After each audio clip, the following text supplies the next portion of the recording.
Spectrum News 1 presents LA Times The Envelope Roundtables. Brought to you by the Amazon original movie Borat's subsequent movie film. For awards consideration. This is the Los Angeles Times series, The Envelope Roundtable, Actresses, our discussions with the most creative minds in entertainment. Michelle Pfeiffer is diva extraordinaire Frances Price in the offbeat comedy French Exit. After the eccentric heiress discovered she's burned through her inheritance, she leaves Manhattan for Paris with her son in hopes of a fresh start.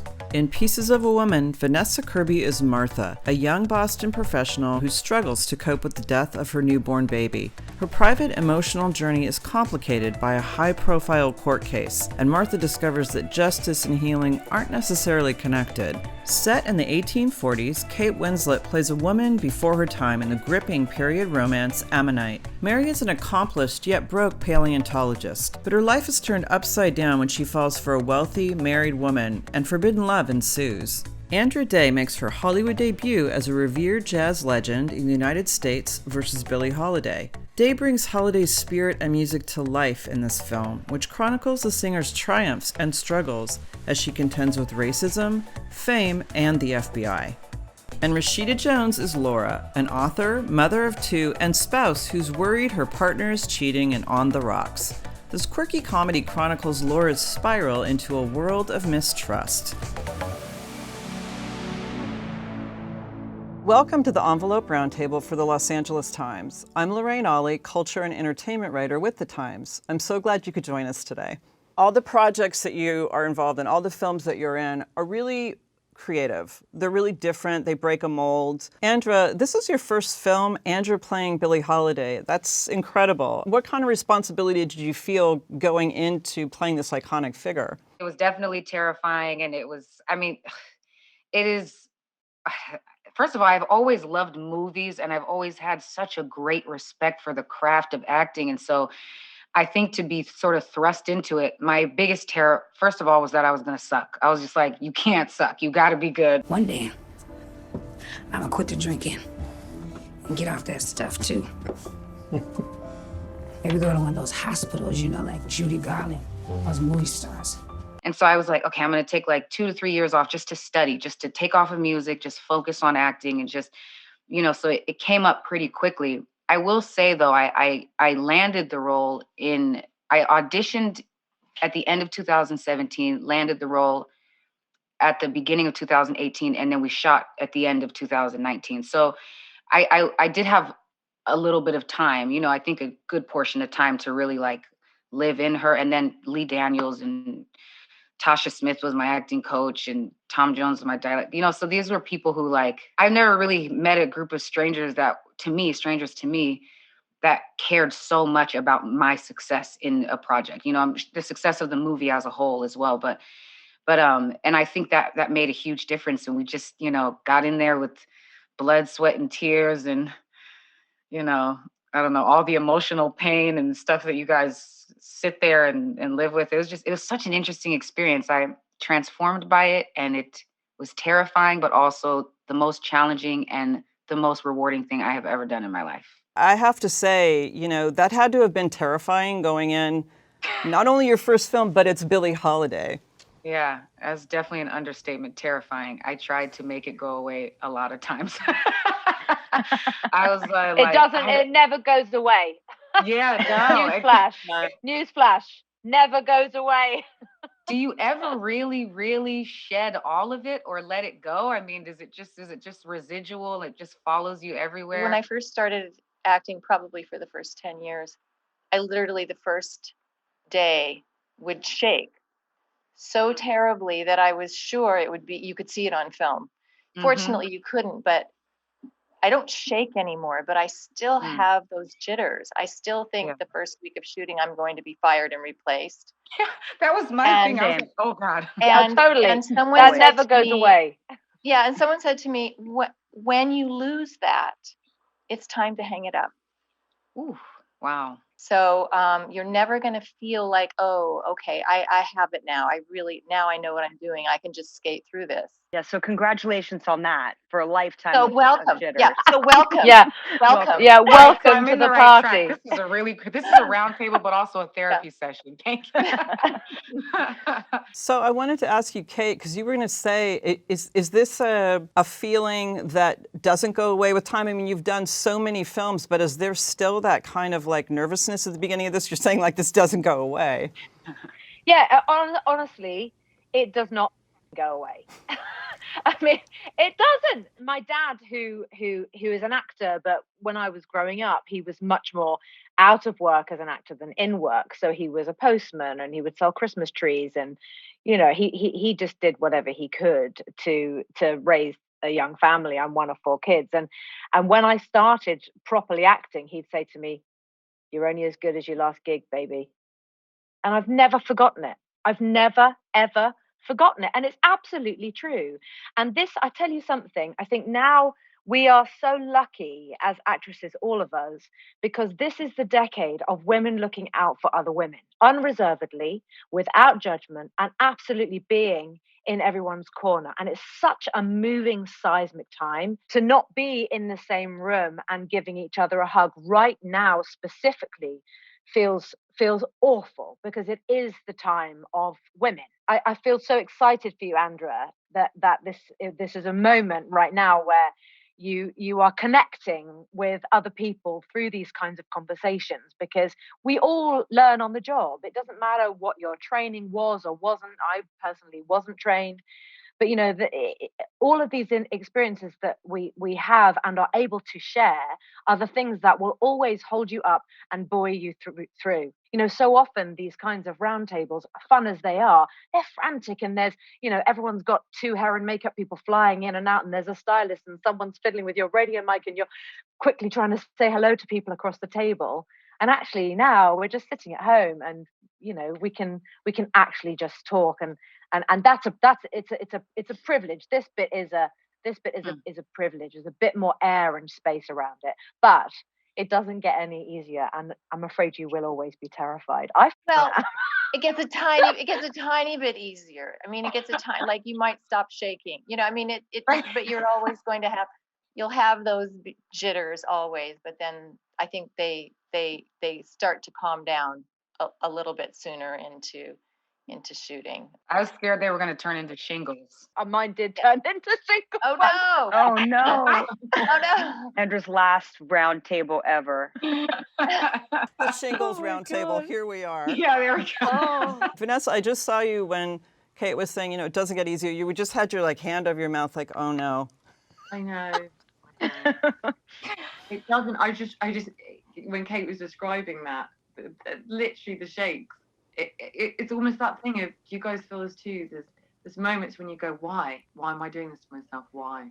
You sort of have to burn through that and do it anyway. Coming up. When the woman within the scene decides to have it her way within the scene, or just to adjust something so that she's getting what she wants, what it says is she climbs on top, dominating now. So suddenly the woman is dominating. Why can't she just know what she wants?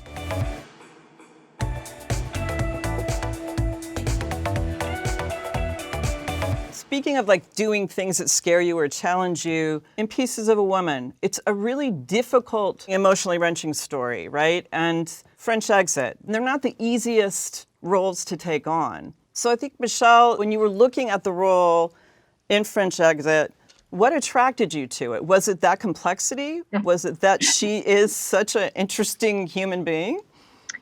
For some reason being gravitated toward doing the things that terrify me. I just love Patrick DeWitt's writing. I thought it was, it was just such an unusual script. It was just this sort of strange story made up of these disparate tones of absurdism and melancholy, and it was funny and it was tragic. And I just thought it was this film of these oddballs sort of living on the fringe of society and sort of trying to make some sort of human connection, all of them in some way. And I was so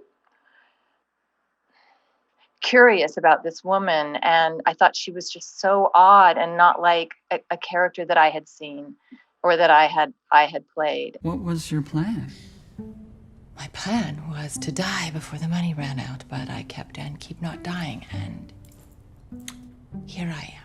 You have to give in to it, but at the same time, not too much. So it was challenging in that way. Kate, I wanted to ask you about, why this film, because your character, she's a 19th century paleontologist. I hope I have that right. I'm not great at my science, and I think that's science. But she's also she could be considered a prickly character, a difficult character. What attracted you to this?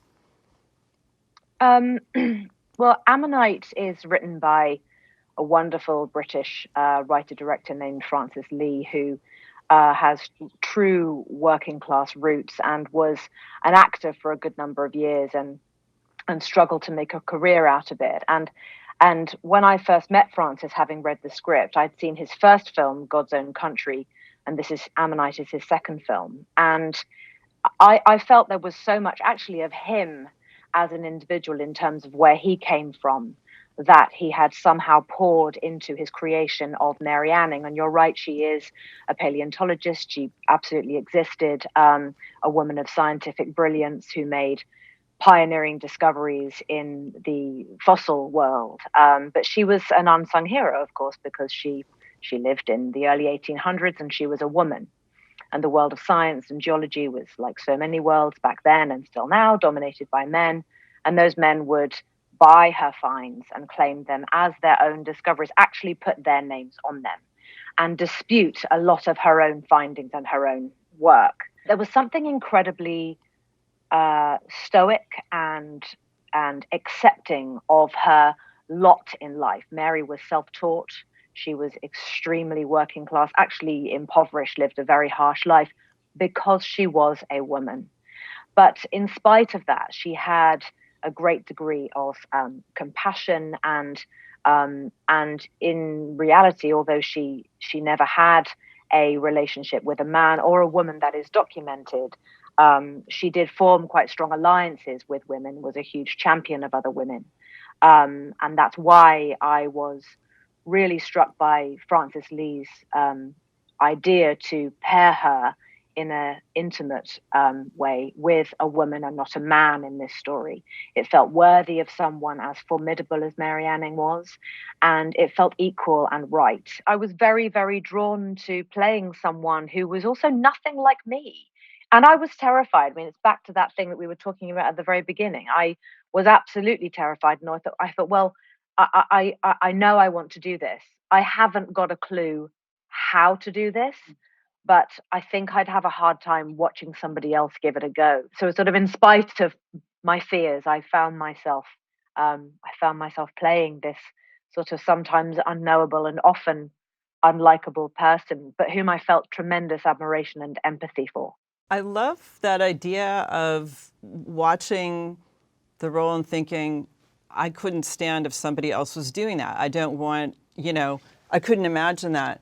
And I wonder, Rashida, when you're talking about On the Rocks, it's such a very different film from what Kate's just talking about, but did you feel some sort of like personal attachment to that role? Well, this character is unlike me in the sense that I'm pretty outspoken. It's about a relationship between a father and daughter. When my dad says things that are outrageous, I'm like, Dad, you can't say that. You cannot say that publicly. Or you can't say that to somebody. This character, I think, has a lot of restraint and has learned how to move in the world kind of as a student of her dad's sort of like bon vivant, charming, belong to the world attitude and his monologuing about his theories about the world, that she sort of learned how to be his wingman. She's learned how to listen and have restraint and roll her eyes at best if she's responding to him. What kind of guy forgets his wife's birthday? He didn't forget. He has a work trip, but we're going to celebrate when he gets back. That's not the same. I traveled. I never missed a birthday. Right, but you had some other shortcomings. Like what? For me, that is a challenge. I mean, it's not, it's not, I wouldn't say it was arduous, but it was certainly very different than I am as a person. But I also very much relate to this idea of coming of age, with a larger than life father who commands presence and changes the atmosphere of any room he walks into, and how that in itself can sort of be something you have to like untangle yourself from, because in order to be your own person, in order to find your life, in order to figure out who you are in the world, not relational to anybody else, you have to like separate yourself from all that charm and that the warm light of your father's love. So that part of it I very much related to. And also this idea of being a very lucky woman who's had success in her career and has a family and a marriage and a father who loves her. You still have this moment where you look around and you think, what is my life? What is my legacy? Who am I in this life? Am I just this person relative to my kids and my husband and my family members, or do I have anything that's really mine? And how do I create that self-worth? Right, and you're kind of watching her discovery of that along the way. But I wondered if you had any concerns going into it. It's like, okay, because of who my father is, I'm talking about in real life, are people going to read things into this? Are people going to like make a connection between this character and myself? Well, I think for both me and Sofia Coppola, who directed it, I think that's just par for the course. We both have dads that people know, and they'll wonder if it's Francis, they'll wonder if it's Quincy. And the truth is there's probably some ember of both for sure. I'm not overly secretive about my dad. I'm incredibly proud of him. I made a documentary about him for 6 years. So I've spent a lot of time kind of publicly unpacking his life and, our relationship. So I'm fine if people draw comparisons. But the truth is, Bill Murray, who plays my father, that character he plays, he's in the art world and he's a curator and he owns a gallery and, he's a great dresser and he's a lover of women. And there's things that he has in common with him. But at the end of the day, he really is kind of his own man with his own wild theories about relationships and monogamy and men and women and sex and all that. Kate, I was just going to ask you kind of along the same lines, when you're doing these really varied roles along the way, especially early on in your career, were you getting pushback? Were you getting like, no, you are this character, you really need to do that? And how, when you're younger, do you push back against that? There's a thing that comes a little bit hand in hand. Vanessa, you may want to chip in here a little bit too, that when you're British, so often the assumption is that we're all classically trained and that we've got a bunch of like ribbons and rosettes and certificates next to our name. I left school at 16 and I got lucky, I swear to God. And so that's why I still say that I've learned on the job completely. I so clearly remember reading the script piece as a woman, and it was like a 25-page birth scene. And I was like, oh God, I know I haven't given birth. I have no idea what it's like. I'm gonna have to really find out. And I was so blessed that I got to watch someone actually do it for real. It's the most generous act anyone could ever have done, I think. And I couldn't have even begun to act it without her. Listen. It's really strong. That's great. She sounds really good. And I think we all feel like this as women. It definitely feels like a different time right now that we're moving into, where we go, actually, we want to represent women that we all identify as being us, and the weird parts of us, and the things that, not a, like in the movie, my biggest intention was to make it not a kind of sanitized movie version of a birth, but someone that felt super sick, so like burped a lot through it, and a woman the woman that I saw go through it that felt really nauseous, and in all its kind of the things that we might think are unpalatable or not comfortable. It's like that's all the facets of being human, particularly women, because I don't know about you guys, but I remember when I was just starting, I read so many scripts where it was a kind of a version of a woman that I don't know, was like a film version as opposed to my sister or my best mate or me, you know. It's a really not to cut in, because what you're saying is so brilliant, but to add to what you're saying, Vanessa, I think, you know, one thing that I learned doing Ammonite, and I'm not going to start talking about my film again, but one thing that I did learn was playing an LGBTQ character was how much I felt I had fallen a little bit victim to heterosexual stereotypes in the past. And we all sort of automatically, like in a script, it's so often, well, if there's a sex scene between a man and a woman, when the woman within the scene decides to have it her way within the scene, or just to adjust something so that she's getting what she wants, what it says is she climbs on top, dominating now. So suddenly the woman is dominating. Why can't she just know what she wants? Like a dog. Right. I suddenly realized that these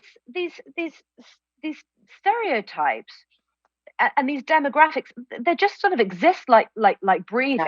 Honestly, for me, it was one thing that it really opened my eyes to wanting to take responsibility for this sort of shared voice that we have as women, that we sort of have to try a bit harder, I think, to not be objectified, even in ways when we don't realize it's happening. It's a very, very fine line. I thought to myself, God, have I really used my voice in that? Have I actually? And I have, you know, I feel I have, but actually, have I? Because there was that scene that I shot in that film where they positioned me close to the window because the light looked nice on my lower back and my or whatever. Hang on. Why did I even agree to shoot the scene in the corner of the room? Why could we not have just filmed it in the kitchen or filmed it in the, you know? Oh, I could have had some kind of input. It's like air, like you said. It's like you take it for granted that things will be the way they're supposed to be, and that's what's been kind of cool about the last 5 years. Is there's been a complete and utter subversion of just having that existential moment of like, wait, what is it that I'm supposed to do? What is the norm? What are the societal norms? What are the professional norms that I've agreed upon that actually don't feel comfortable? Like that's all really coming to pass. But even like little things, like you said, like where you shoot a scene, or Vanessa, just seeing like the diapers that you have to wear after you have, you know, you give birth. Like I'd never seen that before. I was lucky enough to give birth and have a beautiful toddler, but like I've never seen the women wear those diapers. That was literally a friend of mine that said she wore them for 3 months after her third miscarriage, you know. And she was like at work in a really high-powered job, and she was like, I was wearing a nappy, we call it in England, but like a diaper, you know. And so I just was like, okay, I owe it to her. How am I going to make that truth? I want her to watch this and feel like it's her experience, not a sanitized version. So I said, I wore them the whole time during the shoot. I said, can we shoot a little scene where you see what, and that said it more than the character could articulate. Coming up, can I ask you what it was like being so young during Titanic? Because that film was so massive. Did it like blow your mind after it came out and you realized that many people were watching you in the cinema? I didn't. I was like, you know, I was playing an American for the first time. Young Shamash, I want to tell you all about my movie film. Yes! I'm back! And maybe a smiley face to put him in a good mood. I love that. That's what you want. Your daddy has a lot to learn. My daddy is the smartest person in the whole flat world. Oh, you gotta be kidding me. Borat, subsequent movie film. For your consideration. Rated R.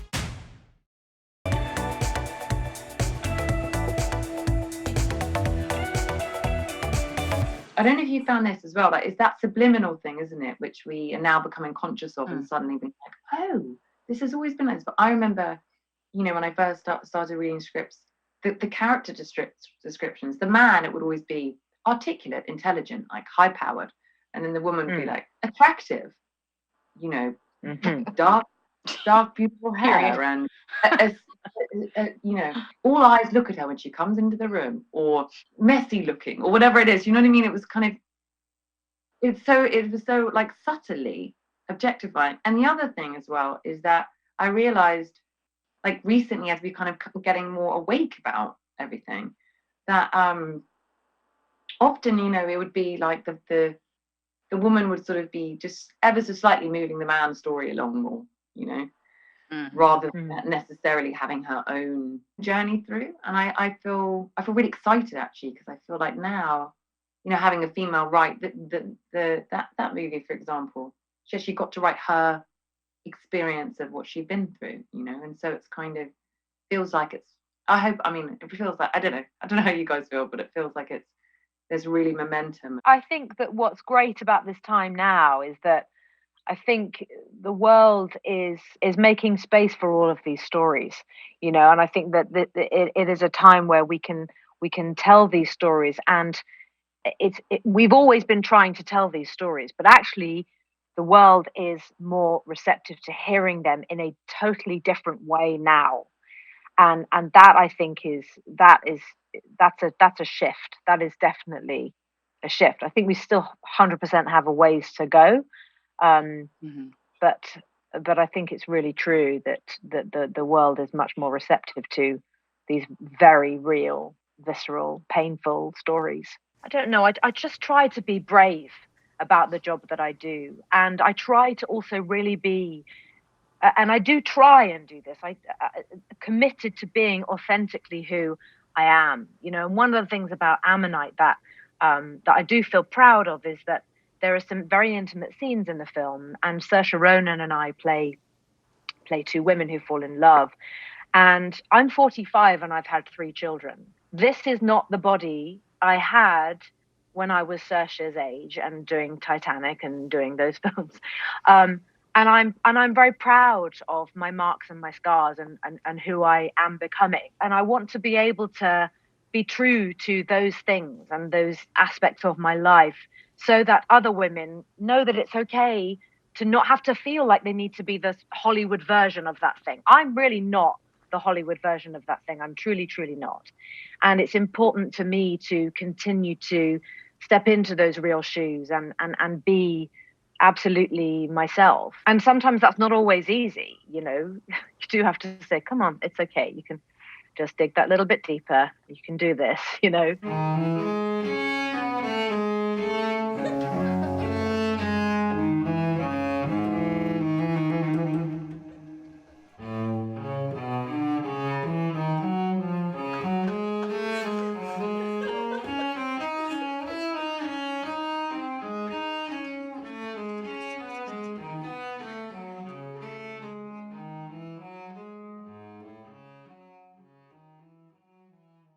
And that's where there's that little element of fear is always still there. And I've been lucky though that I had a great family who always encouraged me to make choices for myself. And there was definitely a moment after Titanic when there was, quite a bit of pressure. This is it, crest of the wave. This is the moment young actors dream of. And look at this incredible offer that's come in, and look at this salary you're being offered. And I was too scared. I wasn't ready to be a famous person. I was 21, 22 years old.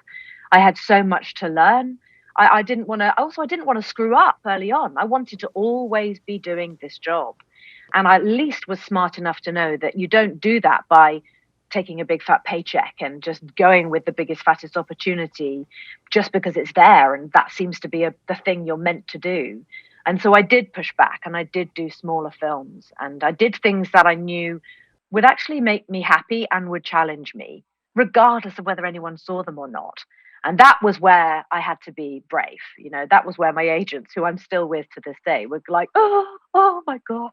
Hey, what was it like? Can I ask you what it was like being so young during Titanic? Because that film was so massive, It was really, did it like blow your mind after it came out and you realized that many people were watching you in the cinema? I tell you, I went from being able to walk out the door of my little 2-bedroom flat in North London, go across the road, buy a pint of milk and some bread and the newspaper. I went from that one day to absolutely not being able to do that the next day. And that really, really upset me. And it made me feel almost offended, like, hang on, how can I have got this wrong? I never signed up for that. I didn't sign up for like, no, you can't have your normal life that matters to you so much. And it was Did you hard. know at the time when you were making it? Did you have a feeling of? I didn't. I was like I was playing an American for the first time. Like, wow, this is a new exciting thing. And, working with Leo, who of course I had seen in Gilbert Grape and Basketball Diaries, and, so it's like, oh my God, I'm Kate from Reading. I was like the overweight one who was always at the end of the line, and because my name was a W, sometimes I wouldn't even get in the door of the audition because they'd run out of time before the W's. And I was in Titanic. Well, Vanessa, I just want to ask you, you're interested in what was it like for Kate when you were coming up.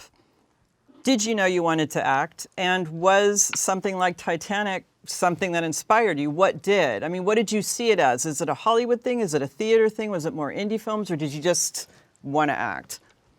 No, I was obsessed with Titanic. This is why I'm like, okay, I have so many questions about it.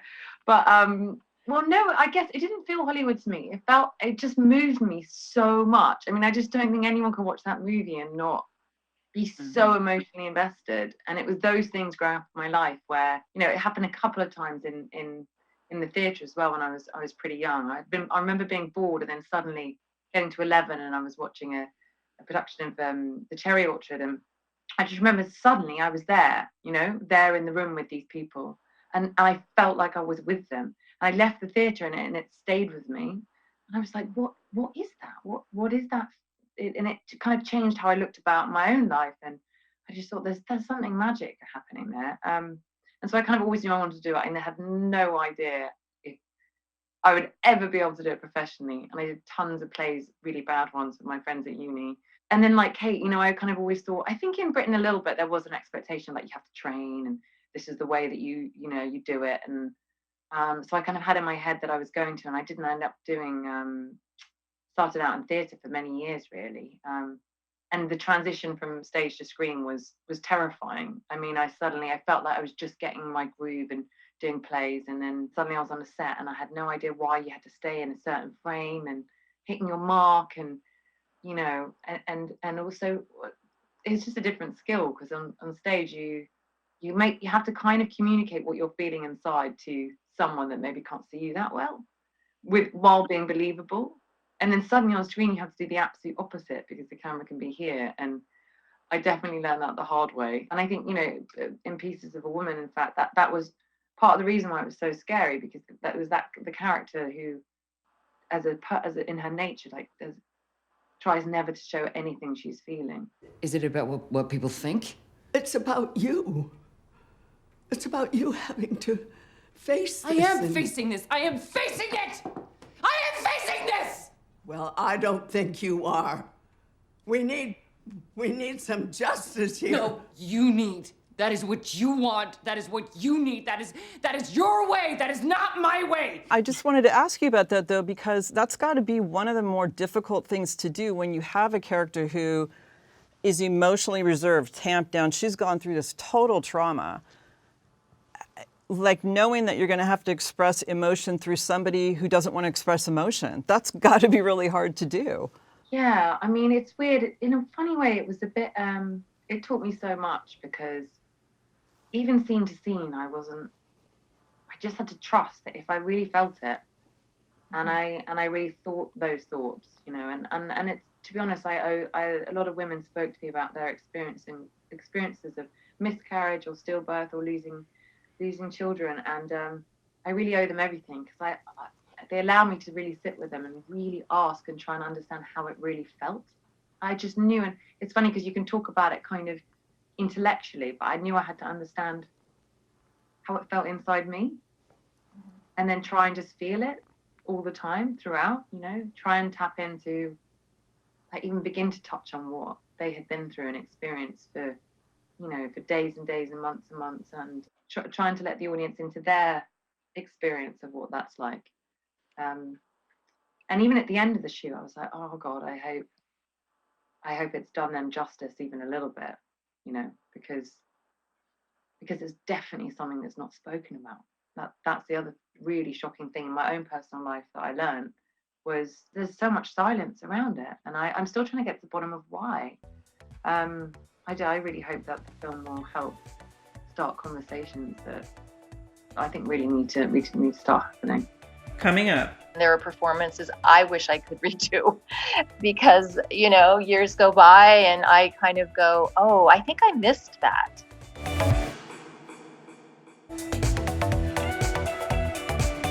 Just speaking about like this generation, right? I think we can so often write them off as like, oh, it's the social media generation and all they care about is selfies and da da da.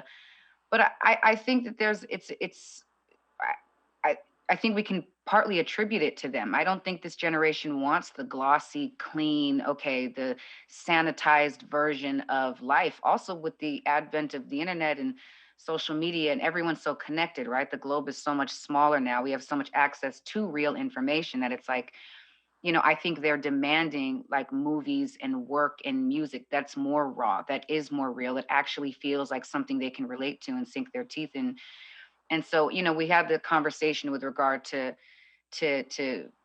US versus Billie Holiday as well too, because one of my issues in the beginning, other than just being really, really scared, but was that, I didn't want to go in and remake Lady Sings the Blues, though I love that movie, and Diana's performance. To me, I was like, I don't want to redo that because she did that already and it was amazing. But at the time, it turned out to be a beautiful Black love story in the early 70s because that's what they could do. But my huge draw for this was that, okay, let's tell her in her raw form. You know what I mean? Let's tell her with her male lovers, with her female lovers, with her drugs, with her trauma, with her, one of the things we found is that certain audiences would sort of wince at her getting beat. But I was like, but if we don't have that in there, then we're just silencing her voice. We are continuing to retell her narrative, the thing that she's been a victim of her entire life. And so I think that was the thing that drew me to it as well too, is that it was like, it's not first of all, it's really difficult to make a sanitized version of Billie Holiday,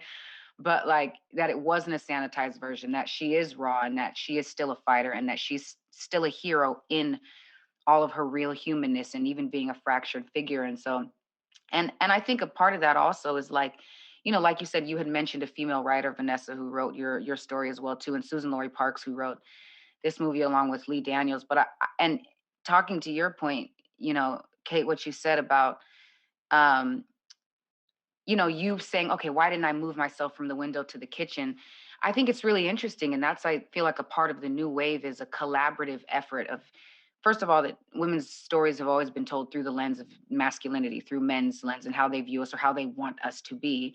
And my thing is, first of all, most of our stories, I think, need to be told by women, written by women, done by women, but not to write men out of the picture, but for them to understand that it is a collaborative effort. Like I wouldn't dare have run off and played a heroin addict without actually talking to someone who was an addict, you know what I mean? Or is an addict, or, I'm not just going to make my best guesses about, oh, I think I've seen someone on the street before and I'll just do this. You know what I mean? So I think it's the same thing when men are telling women's stories. It should be a collaborative effort. It should be something where we say, yeah, this, like you said, it doesn't feel natural. This doesn't feel good, Rashida, you've written, you've produced, you've directed. So in other words, you're influencing what we're seeing from many different angles. The good news now is there is definitely is an appetite, at least within Hollywood, for female content creators.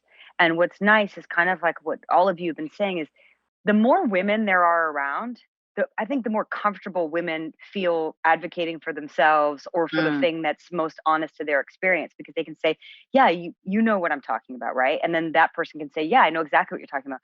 But if you don't have that representation around, you're less likely to speak up because you don't feel like you have any backup. I just want to jump over to you, Michelle, and ask you, over your career, you have been able to really pick these kind of amazing far-flung roles. And I know in the beginning, you've talked about this before, that often you'd get cast in kind of like the sex pot role, the sexy girl. And like, at what point were you able to start pushing back against that? When did you feel like you had the confidence or even the gravitas to go, no, I'm not going to do that. I wanted to do this or that. I mean, you've had a kind of amazing career doing that. I think from the beginning, but like all actors, you sort of choose the best of what is available to you. and go for as long as you can without working until you need a paycheck. But I remember I did a television movie called, it's funny, it's the things you don't expect that actually give you sometimes the biggest career shifts.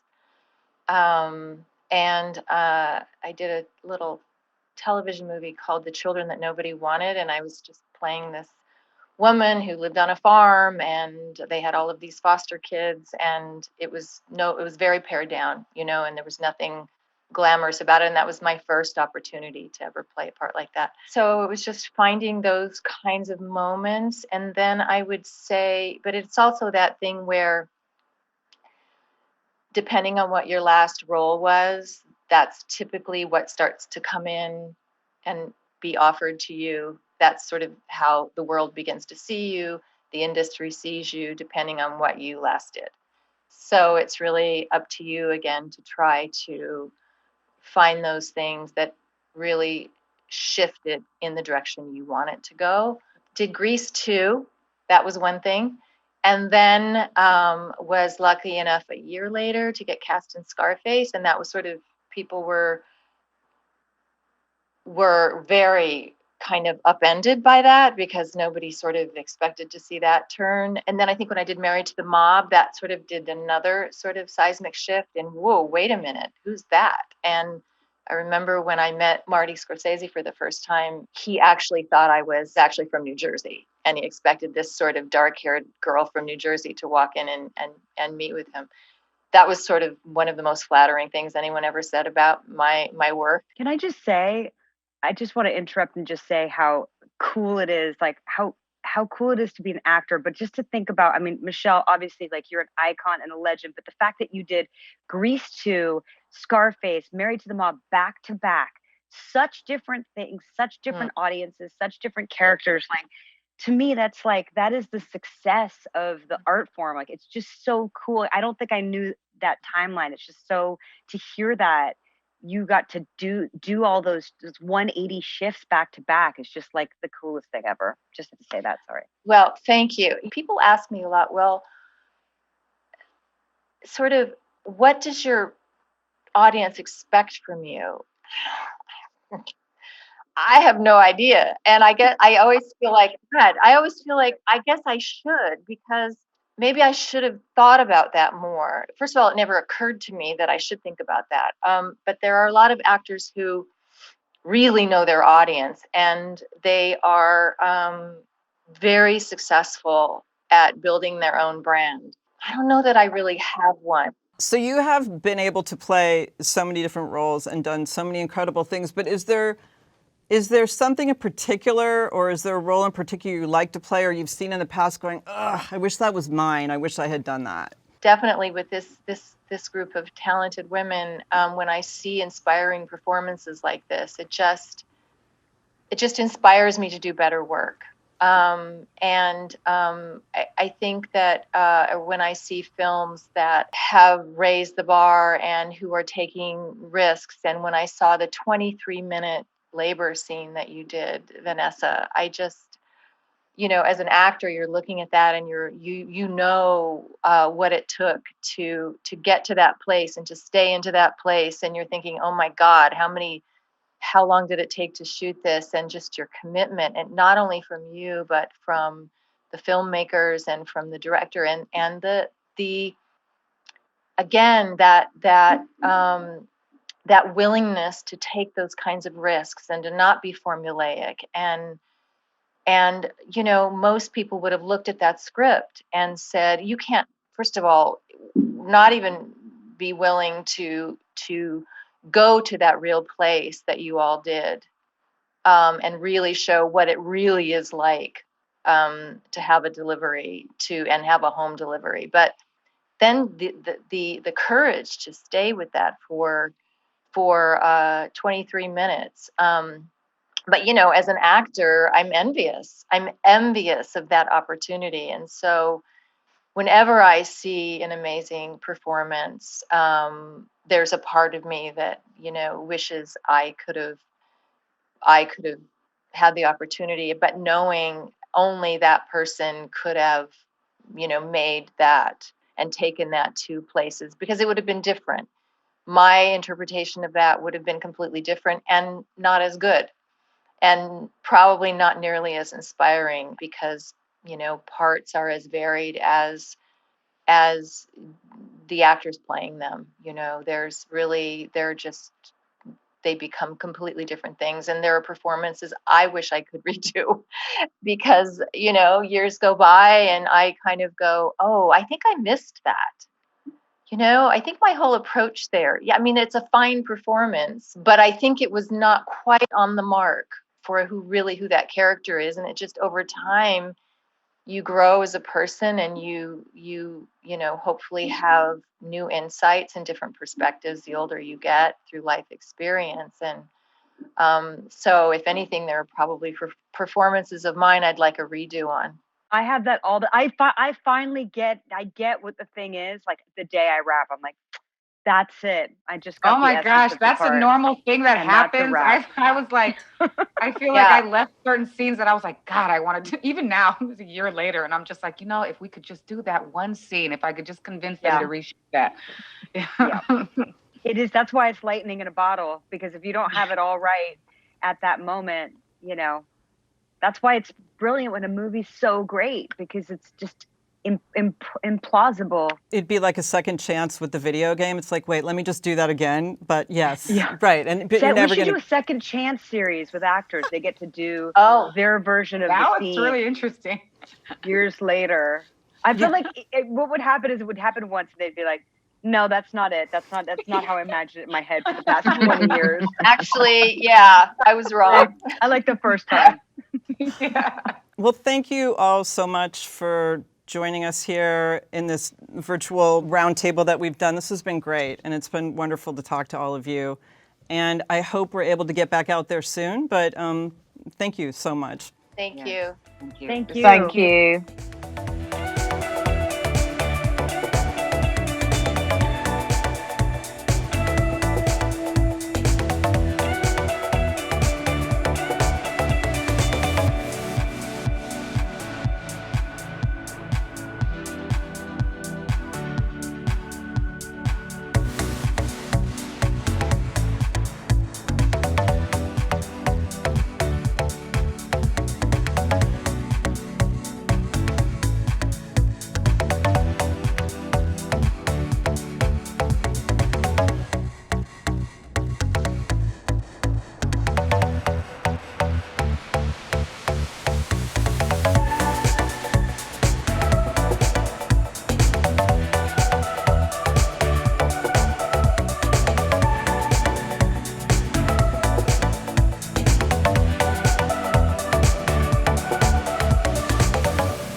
You've been watching Spectrum News 1 presents LA Times The Envelope Roundtables, brought to you by the Amazon original movie Borat subsequent movie film, for awards consideration.